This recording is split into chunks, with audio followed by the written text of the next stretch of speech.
네, 오늘은 옛 언약과 새 언약에 대해서 여러분과 함께 말씀을 나누겠습니다. 먼저 옛 언약입니다. 하나님께서 옛 언약을 아브라함과 맺으셨습니다. 아브라함과 맺은 옛 언약의 내용에 대해서 창세기 12장 1절에서 3절에 이렇게 나와 있습니다. 여호와께서 아브라함에게 이르시되 너는 너의 고향 친척과 아비집을 떠나 내가 내게 보여줄 땅으로 가라. 2절 내가 너로 큰 민족을 이루고 내게 복을 주어 내 이름을 창대케 하리니 너는 복이 될지라. 너를 축복하는 자에게는 내가 복을 내리고 너를 저주하는 자에게는 내가 저주하리니 땅의 모든 족속이 너로 말미암아 복을 얻을 것이라. 네, 이때는 아브라함이었습니다. 아브라함에서 아브라함으로 이름이 바뀔 때는 하나님의 이름인 신명사 문자 요드해 바브해 중에 해가 들어가서 아브라함의 이름 아브라함으로 바뀝니다. 나중의 일이죠. 네, 그리고 창세기 15장 18절에 보면 하나님께서 아브라함과 언약을 맺을 때에 짐승을 쪼개서 하나님이 먼저 지나가십니다. 그러니까 언약을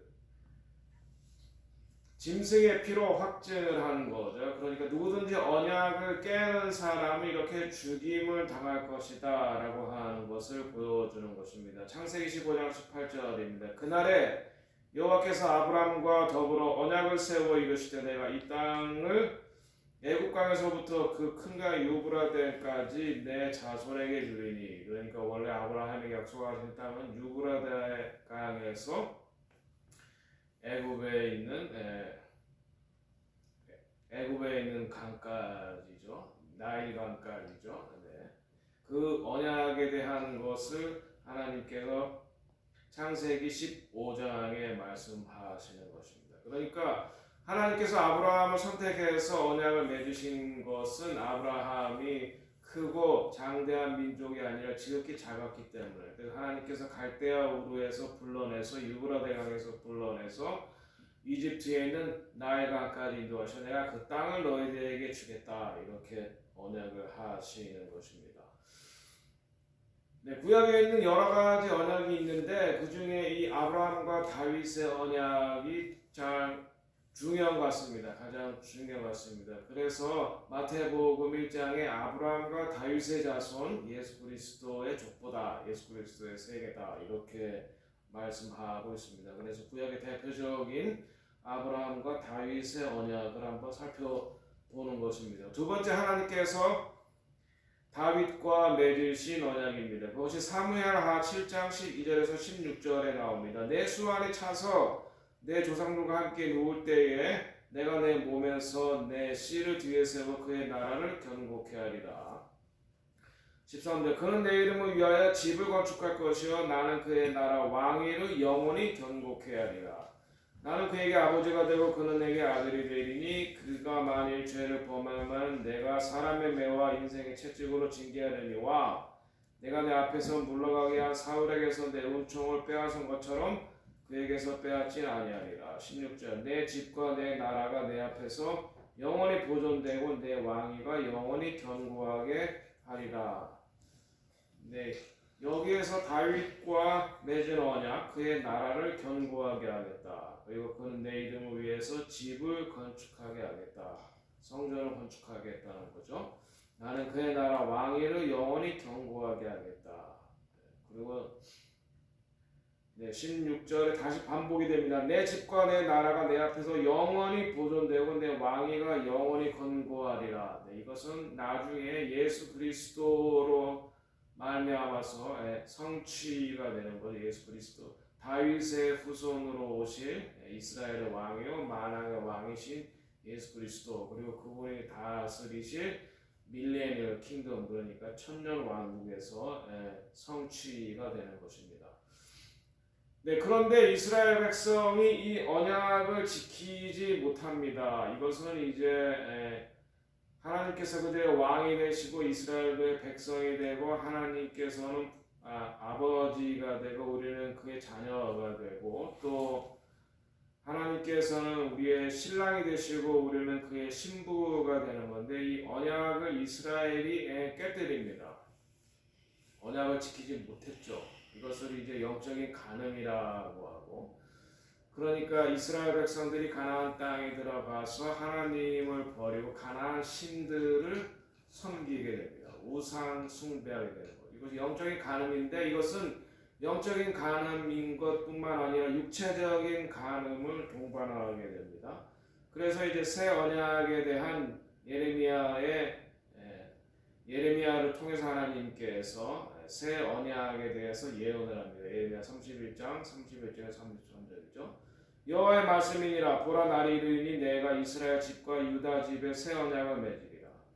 이 언약은 내가 그들의 조상들의 손을 잡고 애굽 땅에서 인도하여 내던 날에 맺은 것과 같지 아니할 것은 내가 그들의 남편이 되었어도 그들이 내 언약을 깨뜨렸습니다. 여호와의 말씀이니라.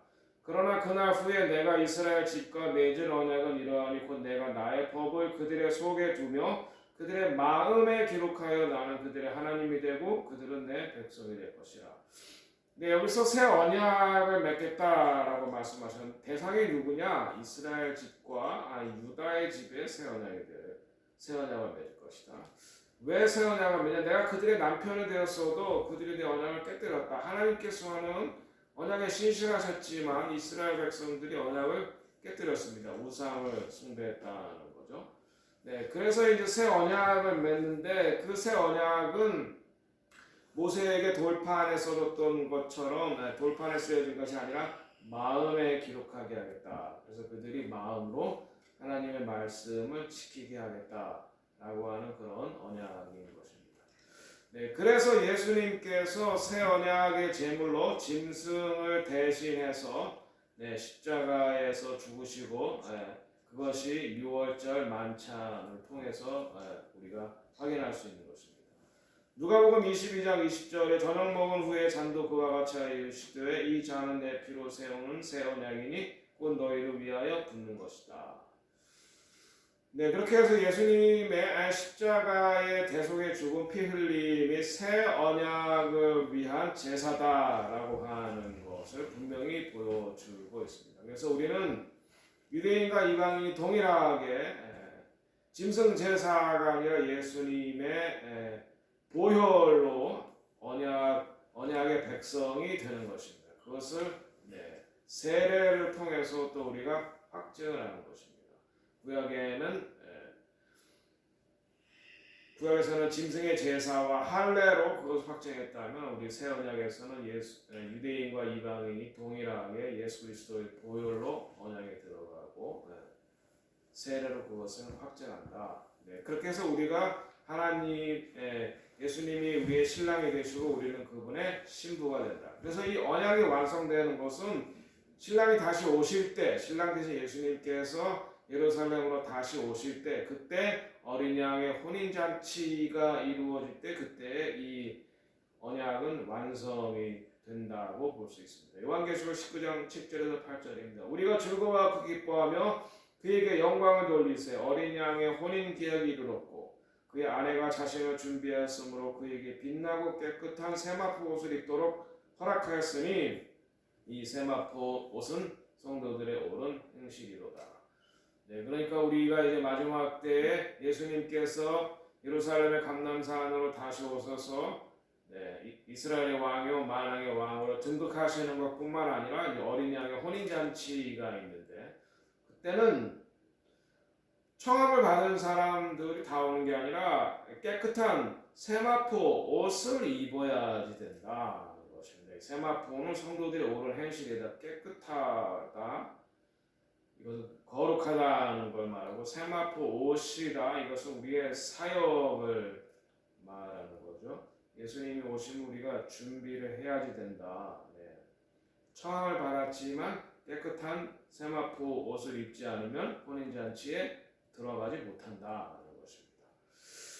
그래서 이 옛 언약과 새 언약에 대해서 요약을 해본다면 옛 언약과 새 언약은 다시 오실 우리의 신랑 되시는 예수님 그리고 우리 신부 되시는 유대인과 이방인의 결혼으로 마지막 때에 성취된다는 것이고, 이 새 언약과 옛 언약에는 동일한 것도 있고 또 다른 점도 있습니다. continuity와 discontinuity, 혹은 뭐 similarity or differences.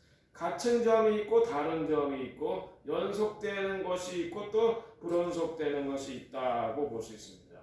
첫 번째는 동일한 것은 뭐냐? continuity는 뭐냐? 조건이 동일하다는 거죠. 첫 번째, 구원을 얻기 위해서, 그러니까 언약에 들어가는 것, getting in 하기 위해서는 짐승의 제사 혹은 예수 그리스도의 보혈이지만 그 stay in, 그 구원 안에 신실하게 머물기 위해서는 바로 구약에서는 율법에 순종하는 것이요 신약에서도 하나님의 말씀에 순종해야 되는 것입니다. 말씀에 순종한다. 이것이 이제 동일한 것이다라고 볼 수 있습니다. 두 번째는 언약의 시기입니다. 옛 언약은 6월절에, 그러니까 장소는 애굽이었죠. 짐승의 피를 발라서 언약으로 들어갔습니다. 하나님의 언약의 백성이 됐습니다. 그리고 무교절, 그리고 초실절, 오순절, 나팔절, 대속제일, 장막절, 이런 이제 언약의 7절기, 이 언약을 리허설, 상기시키는 7절기가 있는데, 이 새 언약에서 예수님은 이 새 언약의 제사 마지막 6월절 만찬을 지면서 이 6월절이라는 절기에 이루신 것입니다. 그러나 장소는 달랐습니다. 예루살렘이죠. 그래서 예수님의 초림으로 이미 이루어진 절기들이 뭐냐? 6월절과 무교절과 초실절, 여기 안 나왔는데요. 또 한 가지는 뭐겠습니까? 예수님 오신 다음에 있었던 오순절의 성령 강림입니다. 그러니까 6월절에 어린 양을 십자가 죽으시고, 무교절을 이루시기 위해서 무덤에 계시고 3일 계시고, 초실절을 이루기 위해서 부활하셨죠. 네, 그 다음에 오순절날 성령께서 강림하시는 겁니다. 이것이 이제 예수님께서 봄 절기를 이루시는 거죠. 똑같은 것은 이 절기라는 시간이지만 장소는 달랐습니다. 장소는 예루살렘에서 이루어졌다는 거죠. 그리고 예수님께서 다시 오실 때, 재림하실 때 이루실 절기들이 있습니다. 미래에 이루어질 것이죠. 그것이 뭡니까? 나팔절과 대속제일, 그리고 장막절입니다. 나팔절, 나팔 불 때, 왕의 대관식, 그러니까 신랑이 올 때 나팔을 불고 왕의 대관식 때 나팔을 부는 거죠. 바로 그것을 이루시기 위해서 예수님께서 다시 오신다. 예루살렘에서 밀레니얼 킹덤의 이스라엘의 왕이요 만왕의 왕으로 등극하시기 위해서 오시고, 또 우리의 신랑으로서 우리와 혼인 잔치를 하러 예수님께서 다시 오신다는 것입니다. 그리고 대속제일에는 남은 온 이스라엘 백성, 로마서 11장에 나와 있는 남은 온 이스라엘 백성이 먼저 구원을 받고, 그 다음에 장막절을 이루어진 것은 남은 이방인들이 이제 구원을 받아서 그 다음에 밀레니얼 킹덤, 그러니까 천년 왕국으로, 예수님이 다스리시는 천년 왕국으로 들어가는 겁니다. 복음이 뭐냐? 이사야에서 나와 있는 것처럼 주님께서 시온에서 우리를 다스리신다.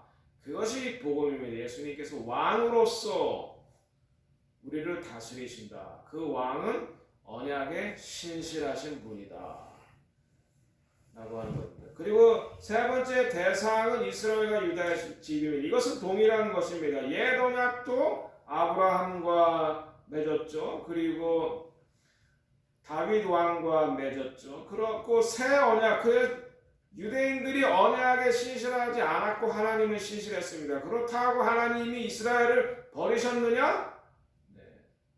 로마서 9장, 10장, 11장에 나오는데 결코 그럴 수 없느니라. 옛 언약과 새 언약의 대상이 다 이스라엘과 유다의 집과 맺은 것입니다. 여기서 이스라엘과 유다의 집을 구분하는 건 미리 말씀드렸지만 다윗 왕과 맺었던 언약의 신실한 하나님을 보여주기 위해서 그렇게 말씀을 드리는 겁니다.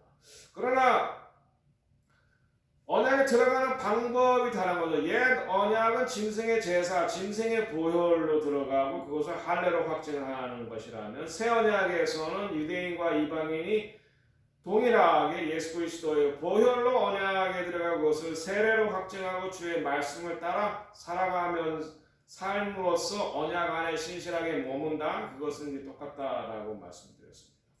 옛 언약 하에서 그럼 이방인은 어떻게 언약의 백성이 되냐, 어떻게 구원받느냐? 그것은 옛 언약 하에서는 이방인을 유대교로 개종을 하는 것입니다. 그래서 옛 언약 하에서는 이방인도 할례를 받고 제사를 드리고 할례를 받음으로 유대교로 개종함으로써 언약의 백성이 되는 것입니다. 그러나 예수님께서 속죄 제물이 되신 이후에는 그것이 이제 사도행전 16장에 나오는 거죠. 이방인이 들어오면 어떡하냐? 이들에게 할례를 줘야 되냐? 그것이 가장 큰 이슈였습니다. 그럴 때에 아니다, 할례가 아니다, 새 언약으로 들어오는 거니까 예수 그리스도의 보혈로 이들의 죄가 사함받고 언약의 백성으로 들어오는 것이다. 그리고 그 언약의 백성으로 들어온다는 확증은 세례다. 그래서 유대인이나 이방인이나 동일하게 예수의 보혈로 새 언약의 백성이 되고 세례로 확증이 된다. 네. 그러나 새 언약 안에 들어온 사람들은 예수 그리스도의 말씀에 따라서 그리고 모세의 토라에 따라서 하나님의 말씀을 지킴으로 언약 안에 신실하게 머무는 것은 같다. 네, 그리고 교회란 뭐냐? 네, 이방인과 유대인과 이방인이 예수 그리스도 안에서 하나가 되는 것이 교회다. 이것이 이제 로마서 11장에서 말하는 돌 감람나무, 이방인을 말하는 돌 감람나무가 참 감람나무의 진실한 유대인들과 함께 돌 감람나무가 참 감람나무에 접붙임을 받는 것이다. 그것이 이제 진정한 교회고 어떻게 이방인이 하나님의 언약의 백성이 되는가라고 하는 것을 나타내 주는 모형이라고 할까요? 비유라고 할 수 있는 것입니다. 자, 그렇지만 옛 언약과 새 언약 사이에 아주 분명한 차이점들이 있습니다. 율법을 적은 장소가 다릅니다. 모세오경은 돌판에다가 새겼다 그랬죠. 그러나 새 언약은 마음에 새겨라 그랬습니다. 마음에 새겨라. 그리고 모세로부터 받은 그 십계명 율법들은 시내산에서 받았습니다. 예수 그리스도는 십계명, 그러니까 예수 그리스도의 십자가는 율법을 폐하는 게 아니라 율법을 성취하시는 것이고, 그래서 히브리 10장 16절에 보면 주께서 이르시되 그날 이후로는 그들과 맺을 언약은 이것이라 내 법을 그들의 마음에 두고 그들의 생각에 기록하겠다, 이렇게 말씀했습니다. 자, 그래서 짐승의 피와 그리스도의 보혈이 여기서 이제 옛 언약과 새 언약에서 달라지는 것입니다. 옛 언약은 온전치 못한 짐승의 피로 인준되었습니다. 하지만 새 언약 하에서 모든 인류는 예루살렘에서 죽으시고 부활하시고 나무에 달려 피 흘리신 예수 그리스도의 피로 인준이 된 것입니다. 예수님께서는 율법을 폐하러 오신 것이 아니라 율법을 성취하러 오셨다. 마태복음 5장 17절에서 20절입니다. 내가 율법이나 선지자를 폐하러 온 줄로 생각하지 말라. 폐하러 온 것이 아니라 완전케 하러 왔다. 성취하러 오셨다. 진실로 너에게 이르노니 아멘. 내가 너에게 이르노니 이런 말이죠. 아멘이라는 말은 그 말은 사실이다, 진리다. 천지가 없어지기 전에는 율법의 1.1획도 결코 없어지지 아니하고 다 이루리라. 그러므로 누구든지 이 계명 중에 지극히 작은 것 하나라도 버리고 또 그같이 사람을 가르치는 자는 천국에서 지극히 작다 일컬음을 받을 것이요 누구든지 이를 행하며 가르치는 자다. 천국에서 크다 일컬음을 받으리라. 내가 너에게 이르노니 너희 의가 서기관과 바리새인보다 더 낫지 못하면 결코 천국에 들어가지 못하리라. 자, 그래서 유대인이나 이방인이나 새 언약의 백성이 되는 것을 도와주시는 분은 바로 성령님이십니다. 성령님의 도움으로 우리가 예수의 보혈로 새 언약에 들어가게 하시고 세례로 인침받게 하시고 성령의 도움을 통해서 우리가 말씀을 따라서 이 땅을 승리하며 살아가게 하신다. 네, 신랑 예수님과 우리 예수님을 구주로 믿는 사람들, 예수님을 구세주로 믿는 사람들, 뿐만 아니라 예수님 우리의 왕으로 삼는 사람들은 신부이자 성도들입니다. 하나님께서 당신의 독생자 아들 예수 그리스도를 영원한 신랑으로 보내주시고 또 십자가 나무에서 달려 돌아가게 하시고, 왜 나무에 달려 돌아가셨느냐? 하와가 하나님께서 금하신 선악과 나무에서 그 열매를 따먹고 죄를 지었기 때문에 예수님께서는 그 나무에 달려 돌아가심으로 그 하와의 죄, 인류의 원죄를 구속하셨다는 것이 예수 그리스도의 죽음을 통해서, 순종의 죽음을 통해서. 그래서 나무에 달려 돌아가셨다라고 하는 것이 중요한 것입니다. 그리고 그 보혈을 통해서 우리가 새로운 언약의 백성으로 들어간다. 이것은 유대인이나 이방인이나 차별이 없다. 그래서 이제 신랑을 소개하는 그 중매자들이 바로 사역자들이고, 마지막 때 예수님께서 승천하셨던 곳으로 예루살렘의 감람산으로 다시 오신다. 그리고 예루살렘에서 어린 양의 혼인 잔치가 이루어질 때 이 새 언약이 완성이 된다. 언약의 장소가 다르다고 제가 말씀드렸습니다. 옛 언약은 시내산에서, 그리고 새 언약은 예루살렘 모리아산에서 이루어졌다라고 말씀을 드렸습니다. 예루살렘이 왜 중요하냐 말씀드렸지만 새 언약은 다 예루살렘에서 이루어졌습니다. 예수님께서 나무에 달려 죽으시고 무덤에 갇히시고 부활하시고 다 예루살렘이죠. 성령 강림 오순절 예루살렘이죠. 네. 시기는 옛 절기들입니다. 그 다음에 여름이 있습니다. 이 여름은 뭐예요? 네, 이방인의 때죠. 그래서 이방인의 때가 거의 끝나가고 있습니다. 이방인의 때가 끝나면은 바로 이제 가을절, 여름이 끝났다. 이 말은 이제 이방인의 때가 찼다, 끝났다 이 말인데. 그러면 이제 가을절기가 시작되는 거죠. 나팔절, 대속제일, 그리고 장막절. 이것이 이제 나팔절에 말씀드렸듯이 예수님께서 다시 오시고, 대속제일에 남은 유대인이 구원받고, 그리고 장막절은 남은 이방인들이 구원받는 것을 말한다. 이것이 이제 새 언약이 성취가 되는 것을 말하는 것입니다. 네, 그래서 옛 언약과 새 언약의 결론은 무엇이냐? 예수의 보혈과 세례로 새 언약에 들어가서 주님의 말씀에 순종하며, 그리고 우리는 예복을 깨끗하고 흠없는 예복을 준비해야 된다. 그래서 주님의 재림시에 혼인 잔치에 들어감으로 새 언약의 완성이 된다. 그래서 우리가 예복을 준비해야 되는 것은 깨끗한 화이트 가르먼.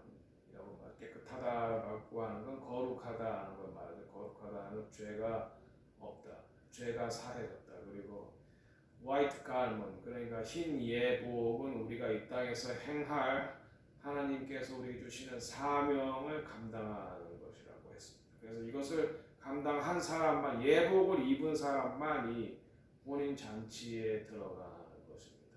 여러분 모두가 다 이 예수의 보혈로 여러분의 죄가 씻기고 세례를 통해서 그 확증받고, 그리고 깨끗하고 흰 예복을 잘 준비하셔서 마지막 혼인 잔치에 함께 여러분과 제가 동참하는 그런 기쁨을 누리시기를 예수 이름으로 축원합니다. 감사합니다.